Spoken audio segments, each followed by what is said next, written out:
Breaking tonight, a new bombshell in the investigation into Hillary Clinton's email scandal. The State Department now says it cannot find any of the emails from the Clinton staffer responsible for setting up the infamous private server. None of them. Joining me now, Fox News senior judicial analyst, Judge Andrew Napolitano. All right, so I don't know if this is a bombshell. Is this a bombshell? It's something that causes it closer and closer to a perfect storm for Mrs. Clinton. There's a lot of moving parts. Last week, her 5 closest aides were interviewed by the Department of Justice and the FBI. One of them reportedly said, I don't remember. Red flag to the FBI.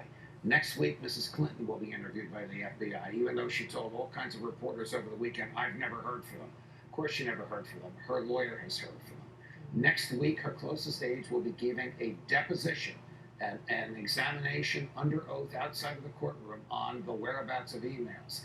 Now we find out tonight that the most significant of her staffers, the guy she paid $5,000 to commit a felony, to migrate her secret emails from a government server to a non-secure personal server.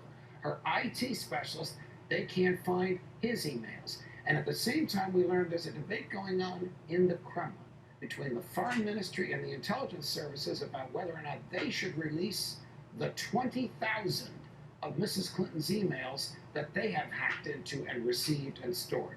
All of this is happening at once. Oh boy. But wait, now let me walk you back to the use of the F word. And I'm not talking about mofo. I'm talking about felony. Right. Because that remains to be seen. And the leaks that we got over the past couple of days were that they're not finding any intentional conduct by Mrs. Clinton in connection with this server that would be needed to justify these charges. I am sorry that those leaks are coming out because they are absolutely wrong. And they're being leaked by people ignorant of the law. Because this statute, espionage, the failure to keep secure state secrets that have been entrusted to you, does not require that the government prove intent. It doesn't. It's not an intent law. Correct. It is the rare federal crime that the government can prove by gross negligence. So your listeners can tell us if 2,200 emails containing state secrets sent or received via a non-secure server is enough for gross negligence. Mm-hmm. They may not find that. I get your point, but that just because the number itself does not mean she was grossly negligent. It does depend on the content of what was in there. They can prove intent if they want to, because there's an email from Mrs. Clinton to one of the 5 of her aides saying, that document you have that says secret on it, white out the word secret. I want to read it tonight.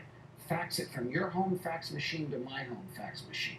Now, if that's not an intention to move a state secret from a secure place to a non-secure place, you tell me what it is. But it depends on who originated the top secret designation, right? If it came from the State Department, wouldn't it be within her purview to say, it's not top secret, I've declared it thus? No, because on her first day in office, she signed an oath.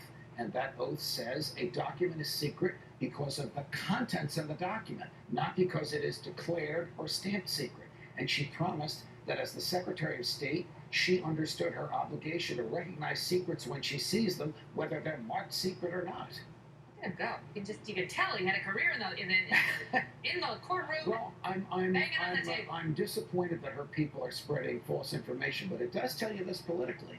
They are worried. Well, it's always a little when all the staff gets interviewed and then you know they're coming for you, and it's very scary. It's never happened to me, but I imagine it'd be very scary, and I never want it to happen to me. That's why I know the judge and I have him on every week. I think our relationship is intact.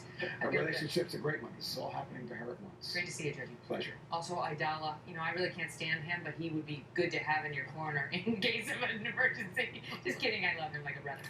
Coming up, the growing questions over a picture of a group of West Point cadets and the message they were trying to send here.